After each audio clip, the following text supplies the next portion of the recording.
Bonjour à toutes et à tous et bienvenue dans ce nouveau tutoriel consacré à Blender et cette fois-ci nous allons voir un autre aspect physique de Blender qui va être le smoke.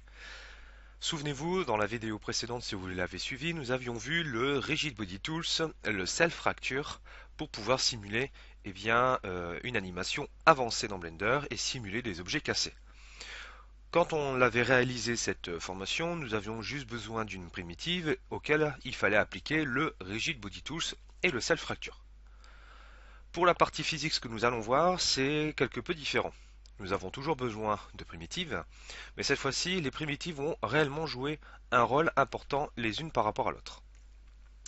Il faut savoir que pour réaliser une simulation Smoke and Fire, nous avons besoin de deux choses. Une primitive qui va nous servir d'espace dans lequel la deuxième primitive va pouvoir simuler le feu et la fumée. On appelle ça un domaine et un flow. Alors je vais vous montrer comment on peut faire. Donc on va garder le cube que l'on va agrandir. Alors je vais mettre le start display en route. Voilà. Donc on va agrandir ici le cube qui va nous servir tout simplement de domaine. Donc l'espace dans lequel notre simulation va pouvoir opérer. Donc on va agrandir un peu plus. Voilà. Et dans ce domaine, dans cet espace de simulation, nous allons ajouter une autre primitive qui va nous servir de flow, c'est-à-dire la primitive qui va nous permettre de faire émettre de la fumée et du feu. Donc on va prendre ici le monkey. Donc comme ça on voit sur une primitive plus complexe qu'une sphère ou un cube. Voilà. Donc on l'agrandit et je vais l'orienter. euh,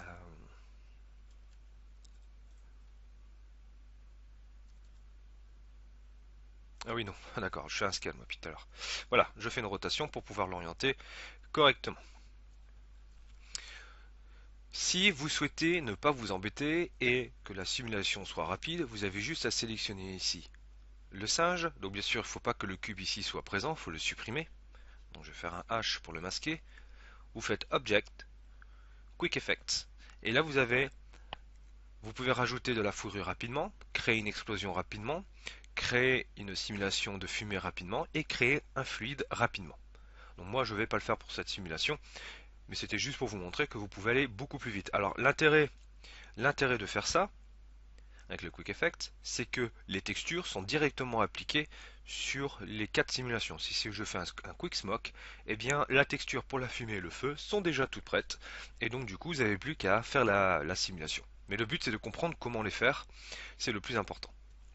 Donc pour cela, on va aller maintenant dans la partie Physics, puisque nous on va partir vraiment de zéro.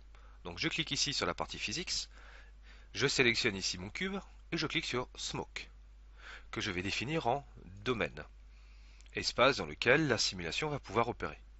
Je vais sélectionner ici la tête de notre singe, je vais cliquer sur Smoke, et cette fois-ci je vais faire Flow, puisque ça va être l'objet initiateur de la simulation. Si maintenant je fais un Alt A, donc touche, combinaison de touches obligatoire pour que la simulation puisse fonctionner, et voilà, la fumée apparaît très très vite. Donc là, notre système de simulation de base est opérationnel. Maintenant, il va falloir grandement l'améliorer et apporter de la définition pour gagner en réalisme. Première chose, on va augmenter la résolution de notre animation et on va prendre du coup 64 divisions. On peut aller beaucoup plus haut que ça, mais ma machine ne le permet pas et il va falloir de la très grosse machine pour pouvoir aller au-delà des 128. Donc si je fais un Alt A, vous voyez déjà ma fumée, on a déjà tout ce côté transparent, ce côté beaucoup moins dense que tout à l'heure, mais au détriment du calcul processeur, parce que vous avez vu là je suis même bas à 2 fps, c'est une catastrophe, mais on va pouvoir améliorer la vitesse de la simulation tout à l'heure avec d'autres paramètres. J'ai la possibilité de modifier ici la vitesse d'élévation de notre fumée. Donc j'ai la density et j'ai la temp diff. La temp diff c'est la différence de température entre la température globale de notre domaine et la température générée par notre simulation. Donc plus le temp diff est élevé, plus la fumée va s'élever rapidement dans notre espace. Donc je vais le mettre à 32 pour aller plus vite, je vais le mettre à 2, hop, et regardez, voilà, elle monte plus, donc du coup ça fait gros nuage, gros champignon, donc vous fumez beaucoup plus dense. Si maintenant je le cumule à density, que je le mets à 2, ça va aller encore plus vite que tout à l'heure. Donc vous voyez, je peux vraiment gérer la vitesse de simulation. Donc la densité, ça va être la quantité de fumée qui va être libérée par notre objet. Vous voyez, on a vraiment de la grosse fumée noire qui part. Et la temp diff va nous permettre de régler la vitesse d'élévation de notre fumée. J'ai la possibilité aussi de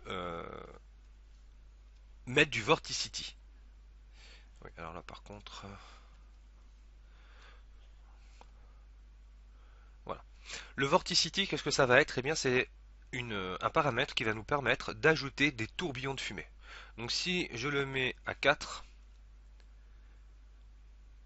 ma fumée va tourner beaucoup plus sur elle-même, vous voyez, elle va être beaucoup plus cyclique et la fumée va pouvoir interagir de façon plus réaliste entre elles. Alors bien sûr, si je mets la division à 64 et que je mets le Vorticity à 4, cela va grandement utiliser de la ressource machine, donc il va falloir vraiment faire avec votre ordinateur. Scale, c'est tout simplement un facteur temps, c'est-à-dire que plus mon scale est petit, plus le temps sera ralenti. Et plus mon scale sera élevé, plus mon temps sera élevé. C'est-à-dire, c'est comme si je faisais un avance rapide, et donc du coup, la fumée va aller excessivement vite. J'ai la possibilité aussi d'ajouter un facteur de dissolution de ma fumée, qui va être ici le dissolve, avec un facteur time qui est tout simplement un coefficient de... alors comment je pourrais dire dissolve, de dissolution de la fumée, de disparition de la fumée. Donc si je fais un Alt A avec un dissolve à 5, vous voyez,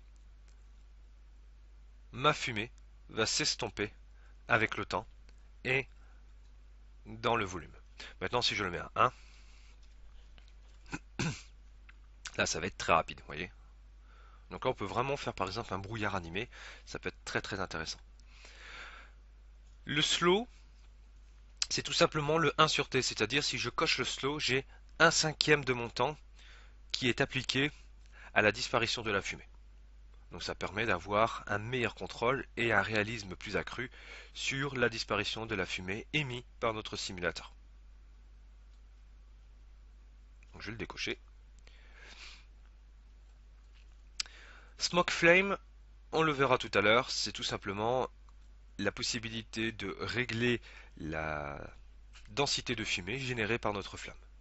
Je vous ai dit tout à l'heure, lorsqu'on avait mis notre densité à 64, qu'il était possible d'augmenter la vitesse de simulation et de gagner quelque peu en FPS, et surtout on va gagner surtout en définition de fumée. Donc souvenez-vous, quand j'avais fait un Alt A avec la division à 64, la fumée allait très lentement, avec une division qui était déjà plutôt pas mal, mais on va permettre à notre domaine de générer une fumée un peu plus rapide et surtout beaucoup plus définie.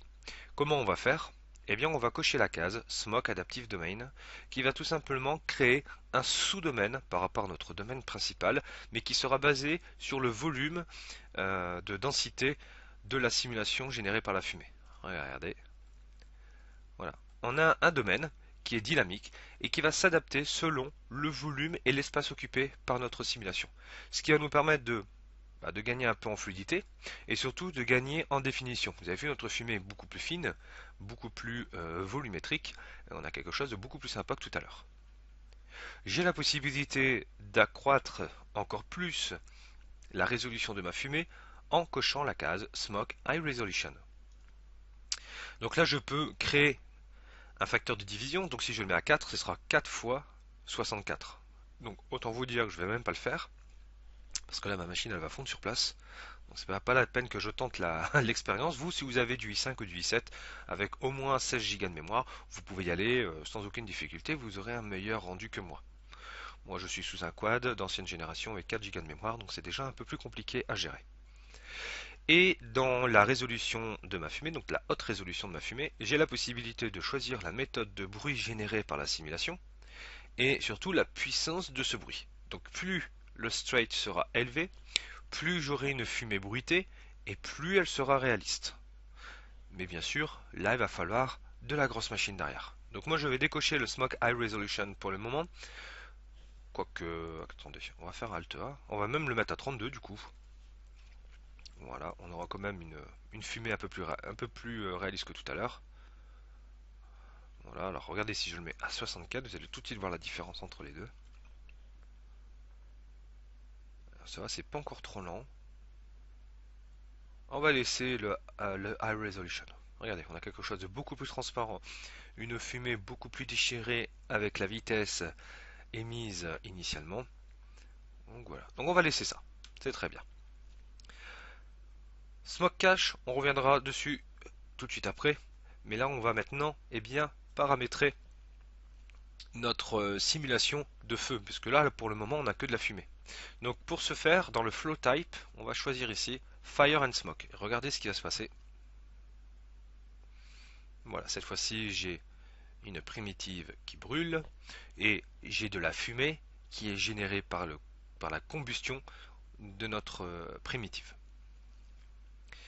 Alors, petite chose aussi qui est bien, c'est que j'ai la possibilité de réduire un peu le volume de tout ça en prenant ici Surface. Surface, c'est à 1.5, c'est-à-dire c'est le rayon de notre simulation autour de notre objet. Donc 1.5, elle va être décalée de quelques unités Blender de notre primitive. Si je le mets à 1, on aura une simulation qui sera vraiment proche et collée sur notre primitive. C'est celle que je vais garder parce que c'est quelque chose de plus réaliste. L'initial velocity, je ne vais pas vous le montrer, mais je vais vous l'expliquer. C'est tout simplement si votre objet est en animation, est en mouvement, je vous conseille fortement de cocher la case initial velocity pour gagner en réalisme, parce que du coup, le feu et la fumée vont réagir en fonction de la vitesse de déplacement de votre primitive. Donc ça peut être quelque chose de très intéressant si par exemple vous souhaitez animer un vaisseau, une locomotive ou autre qui est en feu ou en fumée. Même une explosion, du coup, les particules émises par l'explosion vont avoir une certaine vitesse. Et si vous cochez l'initial velocity, la fumée et le feu, pour chacune des particules émises par l'explosion, vont avoir son propre mouvement réaliste de feuilles de fumée. Bien sûr, ça va venir augmenter le temps de calcul, mais en termes de réalisme au rendu final, vous aurez quelque chose d'inégalable. Le Absolute Density, c'est tout simplement la densité permise par le volume dans lequel va se trouver notre primitive. C'est-à-dire que si je décoche le Absolute Density, notre feu et notre fumée va se comporter dans un volume initialement généré par notre domaine principal. Si je coche le Absolute Density, je vais tout simplement le contraindre à un facteur de densité pour que mon système soit moins volumineux, moins réactif. Et le temp diff, c'est exactement la même chose, sauf que cette fois-ci, ça va être la différence de température entre l'intérieur et l'extérieur du domaine. Donc plus le temp diff sera élevé, plus mon système de flow sera réactif. Donc ce système-là, vous pouvez le combiner au système domaine de notre espace. Le frame rate, c'est tout simplement le, le coefficient de feu. Donc si je vais le mettre à 2 d'ailleurs, ce qui va venir augmenter tout simplement la hauteur et la puissance de mon feu émis par ma primitive, par le flow. Vous voyez, là ma flamme va monter beaucoup plus haut dans l'espace. Donc ça je vais le garder. Je préfère avoir une grande flamme, ça fait plus joli dans l'animation. Et on va pouvoir régler, on va retourner dans le domaine, le smoke flame. Alors smoke flame du coup, comme je vous disais, c'est la fumée générée par le système de combustion de mon flow. Donc plus mon speed sera élevé, plus j'aurai une flamme plus petite, mais je laisserai beaucoup plus place à la fumée. Donc là le speed, si je le mets à 2, regardez ce qui va se passer.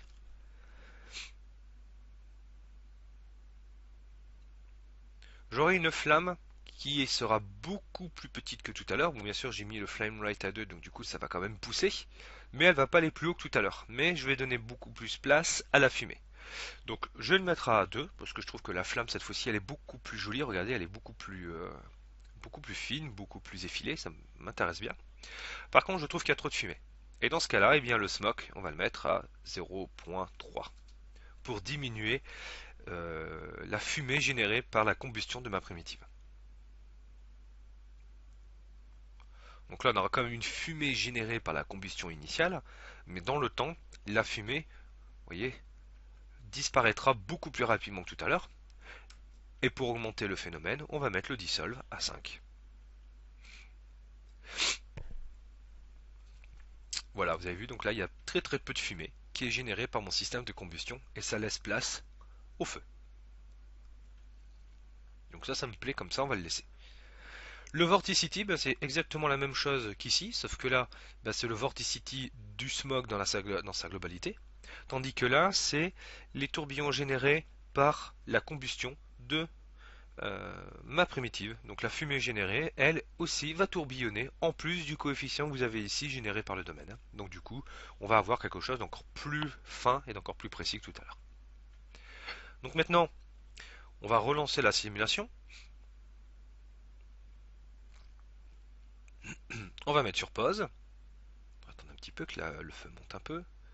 Hop, on va mettre sur pause. Et on va faire un rendu. Et au grand malheur, il n'y a strictement rien. Alors tout ce que vous voyez là, c'est le cube généré par ici le sous-domaine de ma simulation. Alors comment faire pour régler cette chose? On va sélectionner le domaine. On va prendre ici texture, un matériel, pardon. On va prendre volume. Et on va mettre déjà la densité à 0. Ce qui va nous permettre d'avoir un domaine transparent. Donc si je fais un rendu, j'ai ma primitive qui apparaît. Alors, on va régler la vision de la caméra parce que ça va pas du tout. On va se mettre en normal.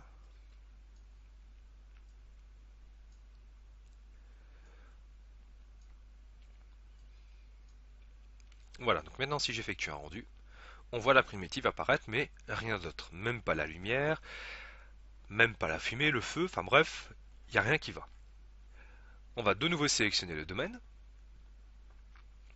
On va aller ici dans Texture. Il y en a une qui est créée par défaut, on va l'appeler Smoke.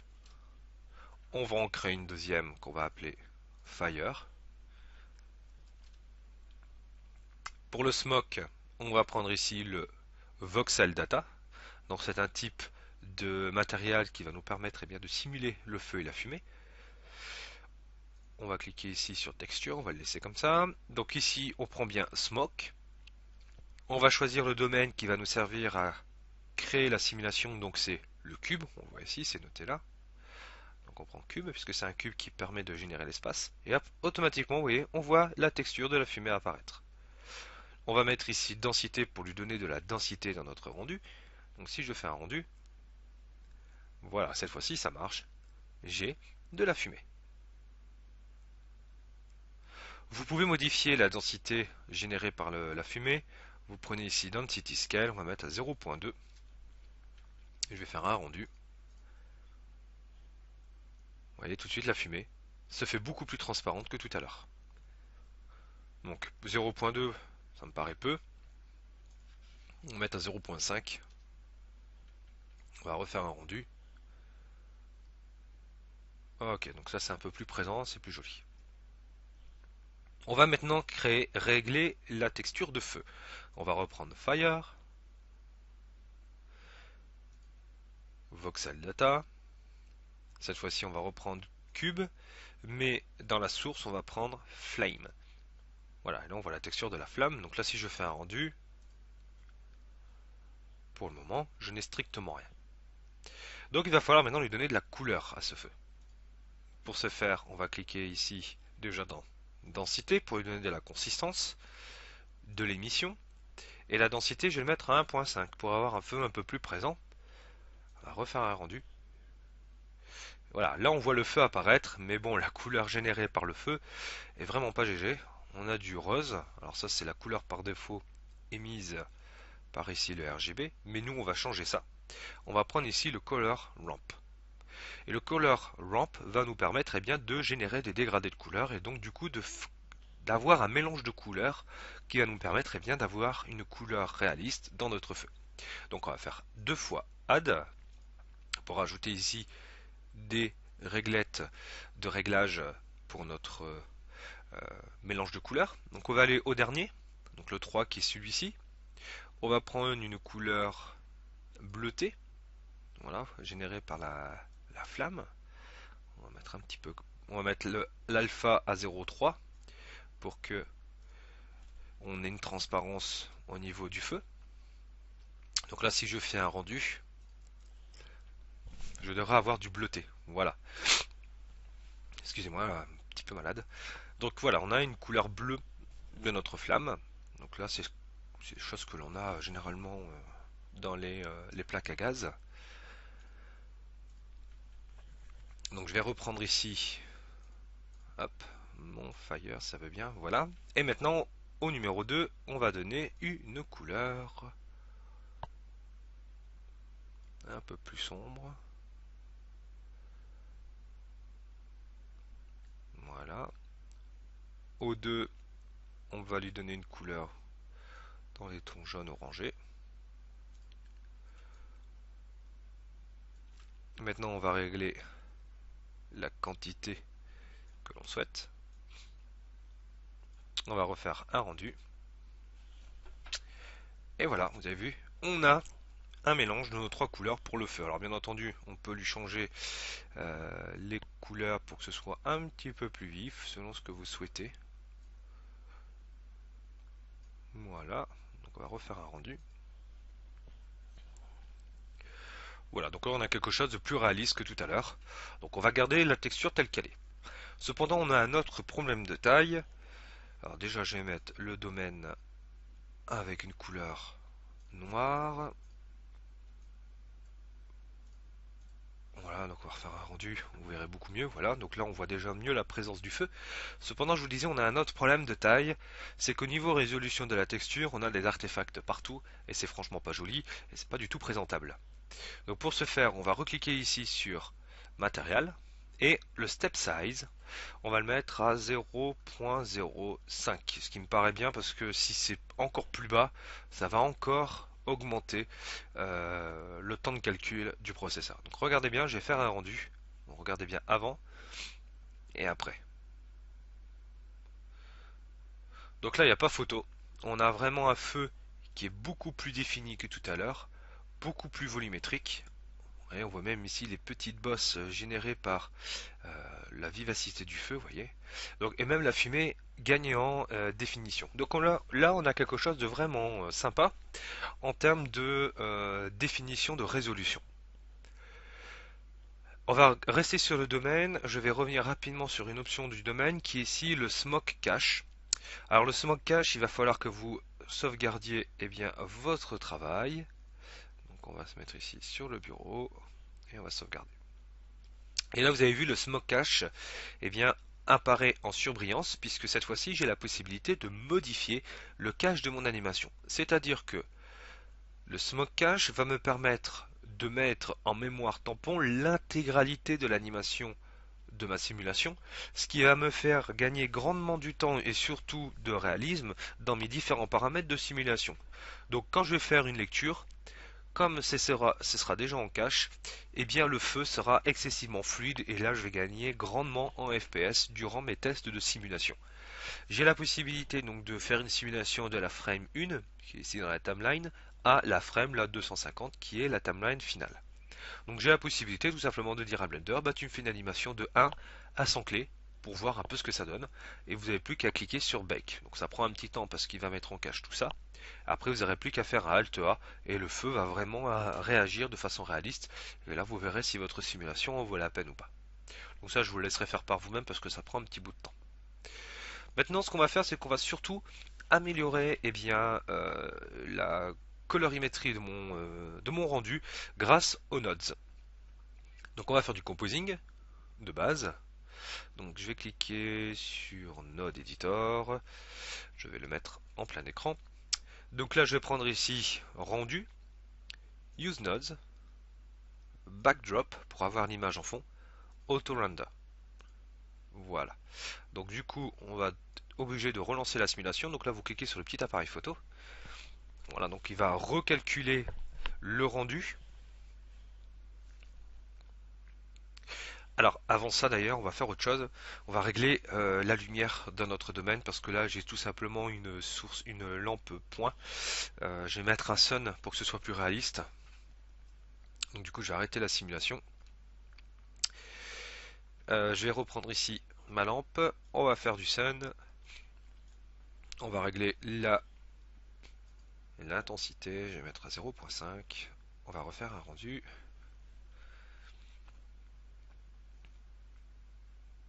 Ah, ça fait un peu trop, too much. On va reprendre la lampe. On va mettre un 0.3 et je vais changer la couleur du rendu pour avoir une fumée un peu plus dans le ton de notre feu. Voilà, ça c'est mieux. Vous voyez, la fumée, elle prend un peu la couleur du feu. Voilà, donc on va le laisser comme ça. Je vais retourner dans mon node editor et relancer le rendu parce que je suis obligé de recalculer le rendu par rapport au node editor, sinon ça ne va pas fonctionner.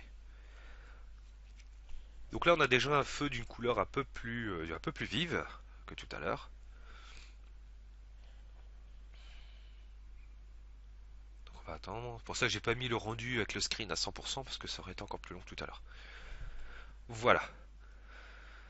Donc là on a bien le rendu qui apparaît. Et on va rajouter déjà un... Il est où? Un output viewer.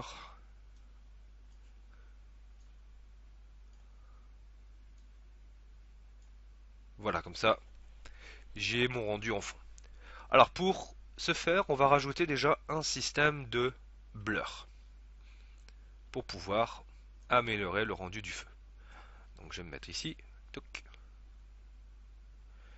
Et je vais mettre le viewer ici. Donc on va mettre du phase Gaussian et je vais mettre 10 et 10.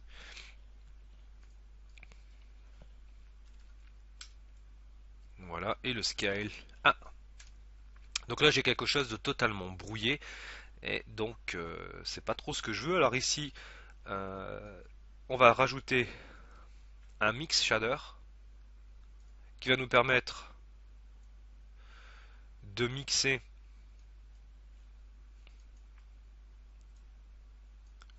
eh bien, le rapport entre ce que j'ai ici et ce que j'ai là.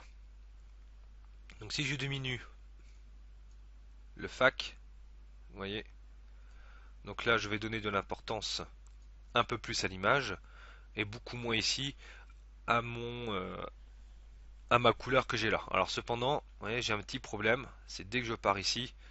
Alors, par contre, je peux mettre les deux, je pense. Voilà. Donc, soit je donne beaucoup plus d'importance à mon phase gaussienne, mais là, comme j'ai mis ici 0, oui, attendez, j'ai fait une bêtise. Voilà. Ah, par contre, il veut pas. Non, il veut pas. Alors, ce qu'on va faire, mix, c'est peut-être parce que j'ai pas pris le bon. Non, non, on est sur du add, donc je vais faire mix, on va le laisser comme ça dans un premier temps. Je vais dupliquer ici mon blur, parce que là ça va pas du tout. Je vais dupliquer ici mon mix, que je vais placer entre les deux. Donc ça je vais l'enlever. Je vais clipser ici mon image avec les deux blurs, puisque je veux faire de cette image là un mélange de mes deux blurs qui sont ici, que je vais clipser sur mon système de mix. Alors chaque fois j'oublie, voilà, hop, non, loupé, voilà, et que je vais faire un mélange des deux systèmes. Voilà. Donc ici, je vais mettre 100. 100. Et regardez, quand je vais bouger ici le FAC, je vais donner soit de l'importance à lui, ou de l'importance à lui. C'est-à-dire que si je mets un FAC à 1, je vais donner de l'importance à ce blur qui est ici. Si je mets un FAC à 0, je vais donner de l'importance qui est ici. Et maintenant, alors pourquoi il me fait ça? C'est très étonnant.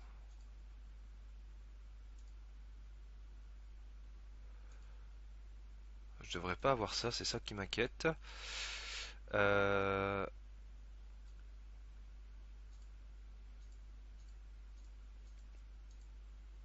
Ok, alors attendez, parce que je fais un petit réglage, il y a quelque chose qui va pas comme je veux. Donc ça par contre c'est bon. Donc là, je vais diminuer la taille de celui-ci. Je vais le mettre à 0.2, qui va diminuer voilà la luminosité globale de mon système. Je vais donner un peu plus d'importance à ce fac là et je vais le mettre, enfin ce blur là, et je vais mettre ici un 0.5. Voilà, c'est bon. Donc là mon système fonctionne. Donc là je vais le mettre à 0.3. Voilà, donc là on commence à avoir une luminosité. Ici, mon X et mon Y, je vais le mettre à 50. Je ne sais pas pourquoi ça ne fonctionnait pas tout à l'heure. Voilà. Et là, je vais soit donner plus d'importance à l'image ou plus d'importance à mon système de mélange. Donc là, si je vais à 1, même plus, je donne complètement de l'importance à mon système de blur qui est ici. Donc le mélange de celui-ci, donc le mélange résultant de ces deux-là, eh bien je peux le démultiplier en faisant un mélange de mon image et de ma résultante ici. Donc si j'augmente encore là, regardez, vous voyez, ça augmente. Donc là, ça me permet de régler pour les deux la couleur diffuse de mon système. Et celui-ci va me permettre d'ajouter cet effet de flou à mon image globale. Donc lui, je vais le mettre à 1. Lui, je vais le mettre à 0.5. Même moins d'ailleurs.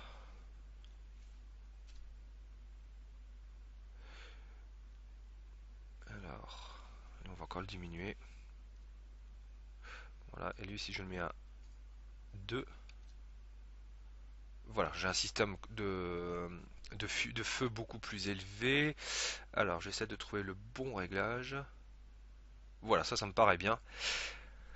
Donc, on résume. J'ai mon système, donc j'ai mon image de base auquel je viens mettre deux blurs pour créer du flou dans mon animation. Le premier va me donner l'intensité lumineuse de l'intérieur de mon système.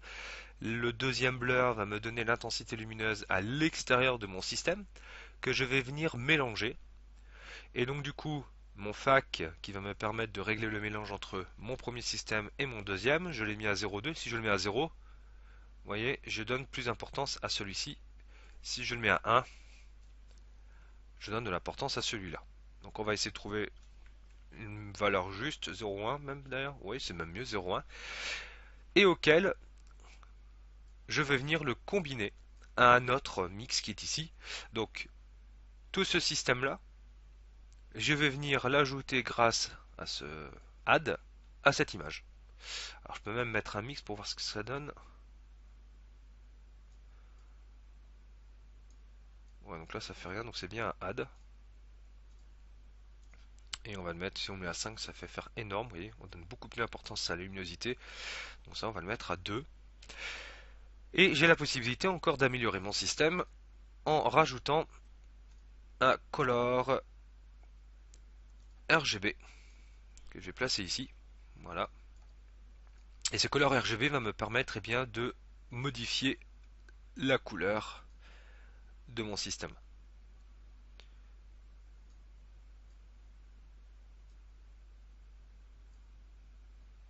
Alors, par contre là je vais mettre à 0.5 parce que du coup on voit même pas la différence. Vous voyez. Donc selon les petits taquets que je vais bouger, je vais donner plus ou moins de luminosité ou d'ombre à ma simulation.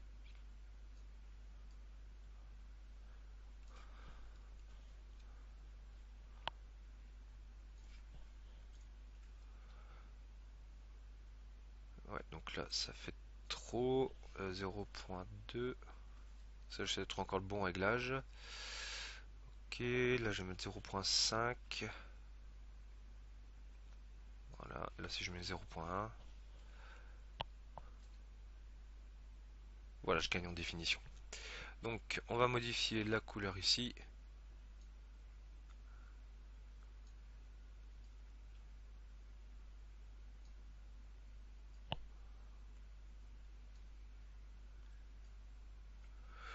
Voilà, donc maintenant il ne reste plus qu'à faire le rendu. Donc on va cliquer ici sur le petit appareil. Hop. Donc vous allez voir le rendu brut. Et vous allez voir tout de suite après le rendu généré par le système Nodes de composing que nous avons mis en place. Donc regardez bien la différence. Donc là c'est un truc assez rapide. Hop là, voilà, vous voyez, on a quelque chose de beaucoup plus présent, de plus intense dans notre feu avec notre système Nodes. Donc bien entendu, on pourrait encore grandement améliorer le rendu, mais voilà rapidement ce que l'on peut faire. J'espère que cette formation vous a aidé à comprendre le système Smoke and Fire de Blender et je vous dis à très bientôt dans des prochains tutos consacrés à notre cher logiciel de 3D. Allez, ciao à tous!